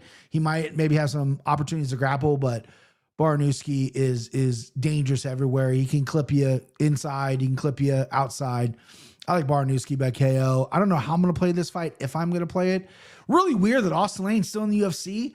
And they're like, I will give you one more shot. He's like, let me go down light heavyweight. They're like, okay. Baroni it is. There's not much else to say. I don't even think the fight's going to happen. I doubt Austin Lane even makes the weight. He's going to struggle, man. He's not a small dude. He's a big boy. Under 1.5 is minus 315. Yeah. That's crazy. Yeah, they're fucking loading up. I tell you what, if Austin Lane pulls this out, though, and someone is holding Austin Lane ticket, multiple people, the book might take a beating on this one. They're oversaturated on Baroni, but I doubt that's going to happen.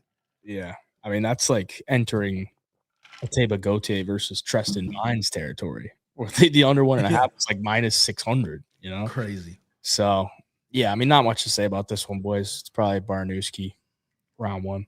Now we're going to get into the meat and potatoes. Now we get to the last three fights, which are pretty dang good. Welterweight bout here. Michael Paige comes in at minus 180, taking on Sam Patterson, sits at plus 155. Sam Patterson, 4-1 in the UFC. He's on a nice little streak, couple submissions, couple of KOs. He is 9 years younger than MVP. MVP is a ranked middleweight. Went up to middleweight to fight Shar Magomedov. He beat him, and then he beat Jared Cannonier, both by decision. And now he's going back down to welterweight.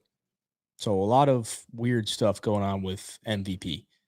But either way, apparently these guys have trained together in the past, and MVP was a little bit hesitant to accept the fight. Sam Patterson on the other side didn't really care. So there's an interesting aspect to this one that could play a factor. MVP is a guy that once you get in the cage with him, it's very tough to adjust because you're not used to anything like that. And we see that in a lot of his fights. He usually is able to, skirt around the cage and make people look silly. But he has been grounded in a few of his fights. I mean, all of them except for Shar Magomedov. And Magomedov ain't looking to take down anybody. Ian Gary got him down twice. Kevin Holland got him down twice. Cannonier got him down twice. So if you're looking at Sam Patterson, I mean, it's clear. If you go in the cage with Michael Paige, you should not plan to strike with him, right? Like, you're not going to win a striking battle against Michael Paige. So he's probably going to look to grapple here. And the fact that he accepted this fight kind of makes me believe he's had some success. 100%. Michael and Paige in the past. So I think it's dog or pass. I think Sam Patterson can get this one done. I mean, I'm getting the guy that's 9 years younger, has all the grappling upside in the fight. And MVP, to me, has been really good to me. I've made my money on him. But I don't love him, at a chalk price tag because he doesn't really pull away in any fights. He's not a high volume guy. Most of the ways he wins fights is because he's making you look stupid by like emoting on you. But he doesn't really land that much. And if he gets taken down, his ground game is not good. Like, it's not like he pops back up to his feet right away. He's giving up minutes on the ground. And Sam Patterson, to me, is the most dangerous grappler that he's faced in the UFC. And if you look at who he's facing before the UFC, he was notoriously a can crusher. So I got to go Sam Patterson to get this one done. I know it's not going to be a popular play. I know a lot of people are thinking MVP is free money here. But there was a time when he came into the UFC and everyone thought Kevin Holland was free money against Michael Paige. And look what happened. MVP got it done. Mm-hmm. So now I'm hopping off the bus. Give me Sam Patterson, plus 155. Yeah, I like MVP big here. I do. I really thought I was going to beat the book and go, oh, dude, I think Ben and Paige, he's got that fucking, he's got bullets in with the right hand, sleep Sam Patterson, who's been a bit chinny in the past, get a knockout. Knockout's only plus 180 for Michael Ben and Paige. I thought that'd be near the threes, right? But obviously Sam Patterson, he's landed 2 takedowns in his UFC fights. And both those takedowns resulted in a quick submission soon after. Lower level competition, but he's done it. Ben and Paige takedown defense is okay. His get up game's not so good. I mean, Ian Gary out-grappled this guy, right? Ian Gary's obviously, he's one of the best in the world, but not at grappling, right? Ben and Paige is interesting, man. Like, this is a guy who's really tough to predict. So when these guys train together, his sparring technique, his sparring style is definitely not hard. You're definitely not getting pieced up. You're going rounds with them, and you're like, it's just you're moving and you're getting pieced up. Yeah, okay, great. But the grappling, I bet Sam Patterson had a great time grappling Ben and Paige, right? And Sam Patterson has a really good history of fighting guys who are big. He just knocked out Trey Rogers, who's 6'5". Before that, Danny Barlow, hand of God, who's 6'2", 6'3". They're both the same height here, so that's interesting, but MVP fights at a different plane, man. He's so inside out. He hasn't really lost a step at being 38 years old. His leg kicks are vicious still. I don't know if Sam Patterson's takedowns are all that great to really threaten MVP here. And I think MVP knows, hey, I've trained with this kid before. He wanted a bigger name, right, in London. He wants to fight more often. He's been complaining quite a bit. So I think the UFC might be like, yeah, it'd be nice if this guy won. Or, excuse me, this guy lost. But, yeah, give me MVP here. I like MVP. I might get to it on Saturday by knockout. I wish it was a little higher for me, though. But, yeah, I agree. I think Sam Patterson by submission is definitely live. He's got some really great front strokes. Big, long kid. I'm just worried about his wrestling. Can he get it there, right? Can he get it to the ground? And can he keep it there? So, I can see the dog. I mean, the chat was saying they like Patterson by submission as well. I like MVP, though. Okay. Mad Max is in agreement with you. Chat's kind of all around. Yeah, they're a little. This is interesting. I don't love the matchmaking. I don't think either of these guys loved it either. And I think Ben and Paige fought 2 fights at 185. Was like, give me a big name 185 in London. They're like, oh, how about a guy you've trained with at 170 in London? He's like, oh fuck, okay. Tyler says it's his biggest play ever on MVP this weekend. He's nervous. Can't lie. Sam Patterson, no slouch. Yeah, I mean, Dixon said something about fight going the distance, and I kind of agree, dude. Like, yeah, if Paige is gonna knock him out, he's gonna have to like flatline him because it's gonna have to be a fucking quick right hand, a sprint in, a dart in, his little crash in that he does. He doesn't like follow up. He dropped. I mean, it's not official knockdown, but like. No, and he fucking cannoneer, and then he just fucking shimmies. It's like, dude, that's what he does. What are you doing, dude? Go try fucking to finish the fight. MVP will get his first finish. Big knee up the middle incoming. Ooh, Seth White predicting the future. If he does KO him, I think it would be like a knee up Could the middle. Be, yeah. Sam Patterson, all 6'3", tries to bend down, just runs into a knee. He's hittable too. Sam Patterson is an aggressive guy, offensive guy. Is hittable, can be hit. So MVP going to MVP promotions after this win or lose. He might. Maybe. They're putting on a card over there that people are very mixed about. I don't like the main event personally. I mean, 2 old women who haven't fought in years. Come on. I do like Nate Diaz, Mike Perry fighting though. That's going to be fun. Yeah. All right, let's go to the co-main event, boys. We need some more likes. We're only at 65 likes. We got to get this up to a hundo. Hit the like button for us right now. Let's hop into the co-main event and hype up video for us as well. Hit the hype. We need more hypes than we need likes. Bro, hit the hype button. Hype it up. Featherweight out here. The co-main event. We got Luke Riley coming in at -235, taking on Michael Azwell, sitting at +200. Michael Azwell coming off a knockout win against Lucas Almeida, where Lucas Almeida went into the fight with a broken hand. Sure did. That is going to be a big thing for me here because, yeah, he got a knockout win, but I mean, it's a free win, dude. Guy's fighting with one hand. So I don't really read too much into that, but it is on the record. Some people might see that and be like, oh, he's a knockout puncher, He's not really a knockout puncher. Now, most of his punches are arm punches, but still, he is a solid boxer. It's what he's going to do in every single fight. He's going to go out there and box. Got a lot of volume, pretty durable guy as well, never been finished. On the other side, Luke Riley, 1-0 in the UFC, coming off a KO against Bogdan Grad in round 2, hit him with a nasty left hook, put him out cold. Luke Riley trains in Liverpool at Paddy Pimblett's gym as well. And it's clear that they want to try to build this guy because they're giving him a co-main event spot in his second UFC fight. So I think the writing's on the wall. The writing's on the wall. Luke Riley should be able to get this one done. A striking fight, I think he's the better striker. He's the more dangerous. I think he's the more calculated striker than Michael Azwell. I think Azwell is just kind of blind volume. And he could hit Luke Riley. He's going to throw a lot, but I don't know if he's going to really hurt him. I have seen Luke Riley hurt on the regional scene, which is concerning. His grappling is not all that great, but Azwell's not really going to test that. I don't think so. I think it's Luke Riley this week. I don't know if he gets the KO or not, but I think he wins here. What do you think, BP? Yeah, I'm all over Luke Riley. I tend to fall for the googly eyes, or I get the googly eyes from the new guys. Luke Riley's a guy I paid attention on the regional scene and was like, I like this dude. He's nails in there, right? He's blood and guts. He'll get hurt. He'll come back. He's got a crazy power. Really weak on the takedown game. And the first round against Bogdan Grad was not great. Bogdan Grad did that for 3 rounds. Luke Riley would be sitting here 0-1. Like, he really had no stopping it, right? His takedown offense is bad. He'll get up, but it's not great.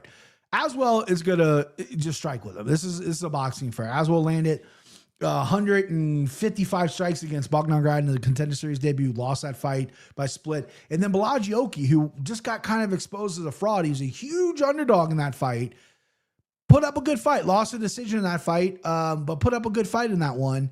But Oki has been proven to be kind of a dud, right? And then he beat Almeida, who's a chump with a broken hand.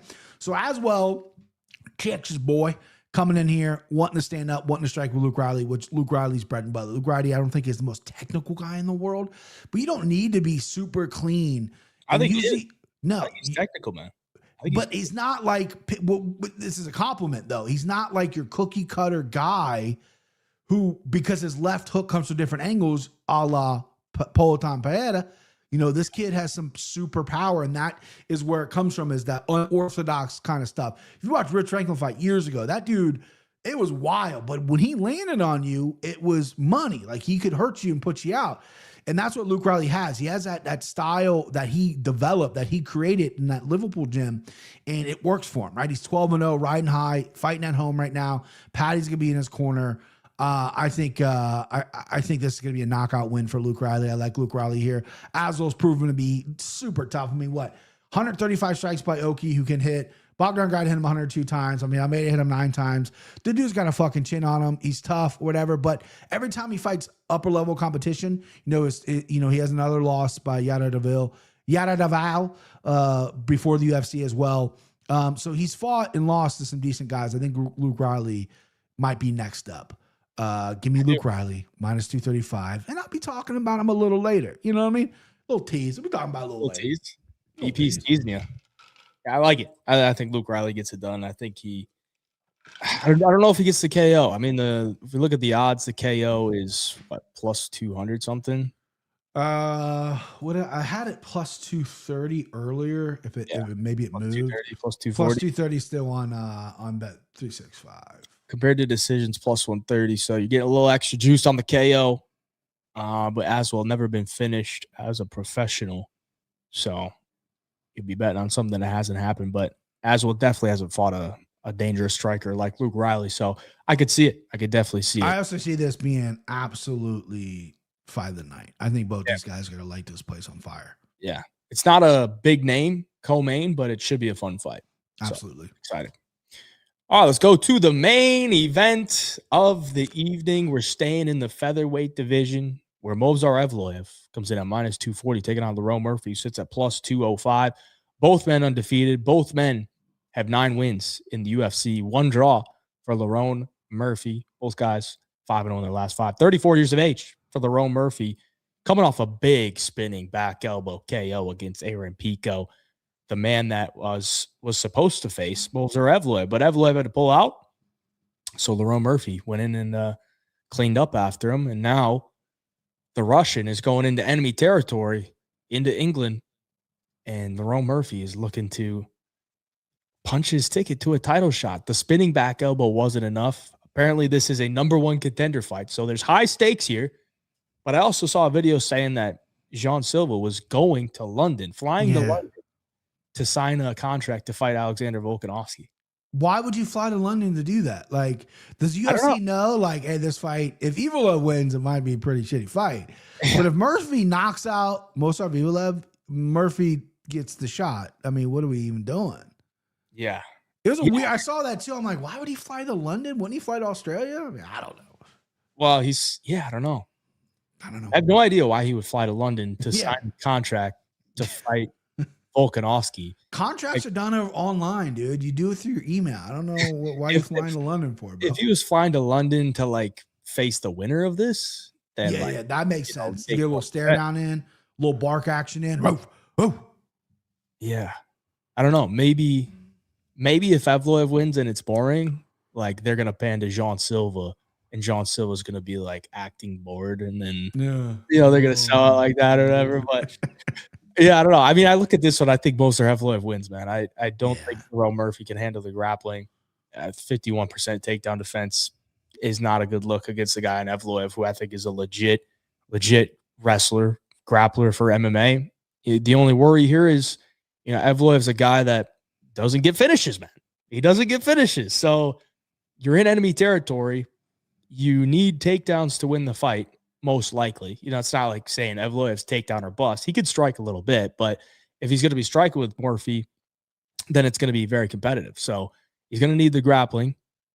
And, maybe the judges aren't going to score the grappling very much. If he gets the takedowns but doesn't do anything with it, then they might not score it. So, I think Evloev wins. I think he wins the decision, but I'm not running to bet it. I might try to bet like fight goes the distance or something like that. But there was one thing I wanted to shout out for Evloev. Hasn't gotten a finish in the UFC.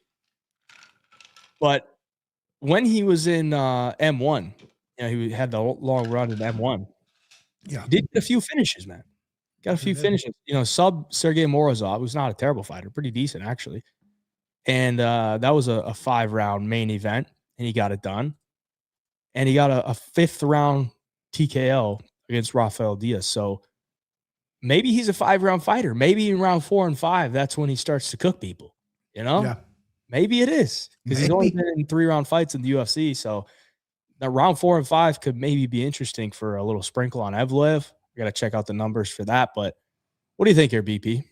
Yeah, it's so funny you brought up M1, because when I first started tape studying Mosar and then Nate the Train, those guys at the time were like the M1 rivals. Like they were up, went down a weight class. That was like the super fight M1. Nate the Train versus Evloev. I'm running to the window to bet Evloev. I think we've seen it enough in the MMA recently. Hamzat Chimaev grappled DDP. Hadn't really seen DDP against a Russian to that level. Embarrassing. JDM Islam. Max against Charles. Max got exposed with his grappling. Chris against Orbai. Chris had never fought a Russian before. It's a different kind of medicine. And Lerone Murphy, I mean, look at his last fights here, right? Aaron Pico took him down 2 times. Got back up, but took him down 2 times. Josh Emmett took him down 4 times. He got taken down 1 time by Danny Ige.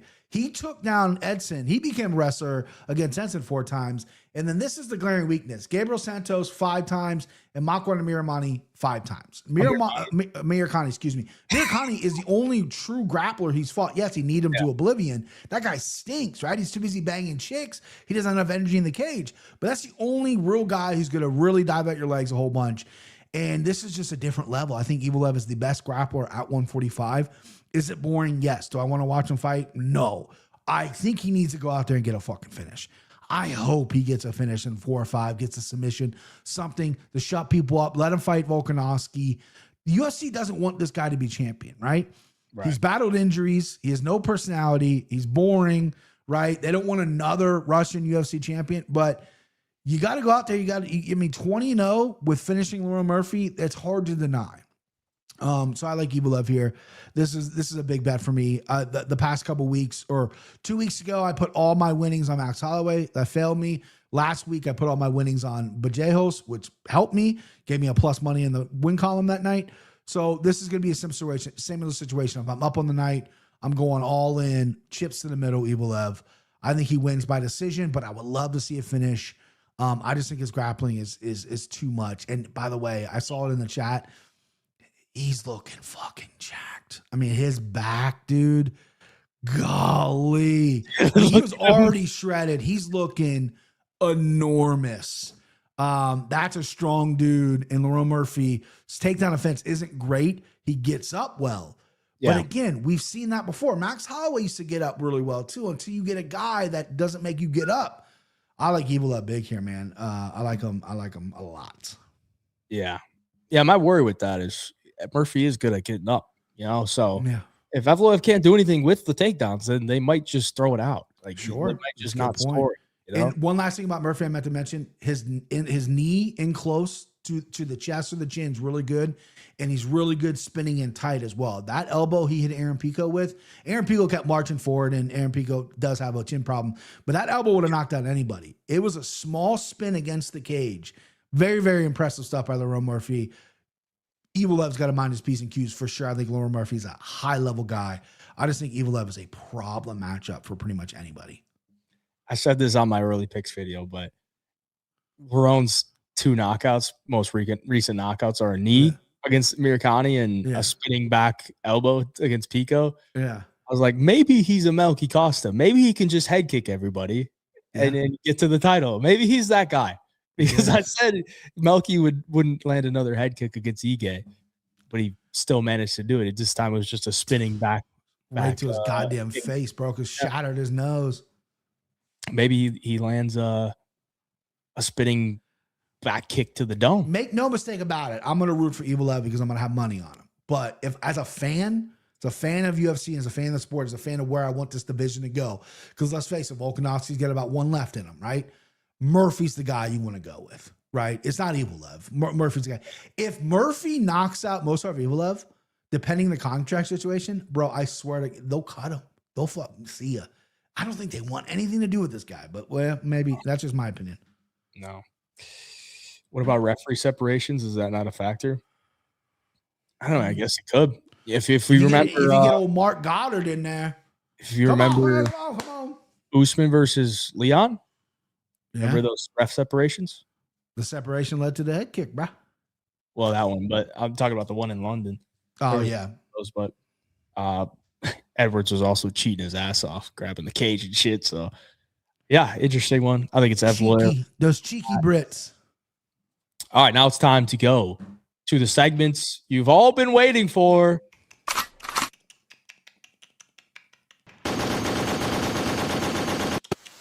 EP, who are we going with? Luke Riley, motherfucker.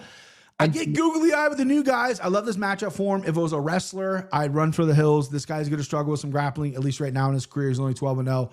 But for a guy that's going to come in, that's going to want a box, that doesn't have a tremendous power, who is more of a volume guy, he's going to run into something. Luke Riley got close to show, babe. Hometown, co-main event, big spot for him. Yeah. He's blowing the roof off, baby. Empty the clip, Luke Riley. Just go fucking bet it and don't even think about it. Just don't even think about it. Just fucking bet it. I was going to go Luke Riley with. Yes, we talked about that. I'm curious to who you went with. I had it teed up. I was like, you know what? I think Luke Riley's fairly safe here. I think he could be the empty the clip here. But you went with it. I didn't want to do the same one. So I'm trying to look at this board, and I'm like, I'm not going to give out a minus 500, a minus 600. Do I want to go Evloev? No, I don't really want to go Evloev, you know? I don't want to do that. So I got to get a little bit creative with it. Sure. I got to get creative with it. It's not a person, not a side. We're going over 2.5. Okay. I like that a lot, actually. Over 2.5. I think it should be minus 200 or more. Curtis Campbell and Danny Silva. Danny Silva, never been finished. Curtis Campbell, never been finished. And I think in a UFC debut, I struggle to see how he just runs through Danny Silva. And I don't really think Danny Silva's, the biggest power puncher either. So no, I like the over 2.5, man. I think it's pretty solid. Minus 170. Love that. I'll be tailing that. Instead of giving you a minus 500 or minus 600, I'll take the risk. Over 2.5. I'm 2-5 on the year. So, You know, it's not like I'm cooking with these empty the clips. I don't want to take the easy way out. You know, nothing in life should be easy. Tell them. But I think this is easy over 2.5. This could be easy, boys. Could be I'm easy. tailing. All right, let's go to 3-punch parlay. We got BP, one leg for BP, one leg for me, and one leg from Fatima Klein, as promised. Fatima sold us last week with the underdog pick on Steven Aspen. We'll see what she's got. But first leg is BP. It's going with MVP. Yep. MVP. Showing up. It was going to be him or it doesn't matter. Him or Mason Jones, excuse me. And I win MVP. I trust MVP more. Fair. We need it up here. We got to get back in the green. Who we got? Going with Evloev. Yeah, okay. Oh, we're missing the picture for Evloev. But Evloev is my leg, and then Fatima Klein is going against BP's empty the clip once again, and she's going Michael Azwell. Fatima, you should have learned your lesson last week, bro. But listen, Michael Azwell. If Luke Riley loses, this is not likely. I mean, there's still things but we could hit the 561. We can hit the 3PC parlay. This is a parlay that I've played every week. By the way, I didn't play the Sicko 2 weeks ago. I play this every week, so let's hit it this week, baby. 561. Very similar to the odds last week with Fatima giving us a big dog this week. She's giving us a dog again, so plus 561 will put us up nicely on the year. Gorgeous. All right, let's go. Let's get a little bit sick, BP. Let's get sick. Let's try to get one through the hoop here. What are we doing here? We got 10-1 odds or higher. That's the rules for the Sicko parlay. This is my lowest Sicko I've ever given out. I'm a little sick by it, but I'm also kind of like, it's gonna fucking hit. Show him. In love with the kind of, bro. Show him. Leg number 1, Shamrock money line. Yeah. No, everyone's gonna hate that. Chat, do you hate it or do you love it? Shamrock. Because Shamrock, people don't like Shamrock. I hate it. Leg number 2, Mason Jones. Hey, that's my guy. Minus 120. And leg number 3 to round it out, Luke Riley by KO. Plus 1140 for BP Sicko parlay. Keep it tight. Little 1140, little 11-1. Russ hates it. People are gonna hate it. I hate it too. When I sent it, it's a true story. I sent to them, hating in the text, and I go, I fucking hate this. But then I'm like, I also kind of love it. Gross. Let's go, pile on. Wow. Okay. Felix Lopez says Shamrock's his favorite underdog. All right. I just hate Shem. Yeah, people are not gonna like the Shem pick. I get it. But when that cashes 11-1, your boy's gonna be be posting fucking breakdancing videos on 3PC, baby. Don't bet Riley KO. Just have the fight to end by KO. You could do that as an alternate, but BP's getting sick out here. He's not fucking Michael Azwell. This is a Sicko parlay. First off, Michael Azwell ain't knocking nobody up, bro. He ain't knocking nobody up. This is what we really want to know. Are you actually gonna play it, BP?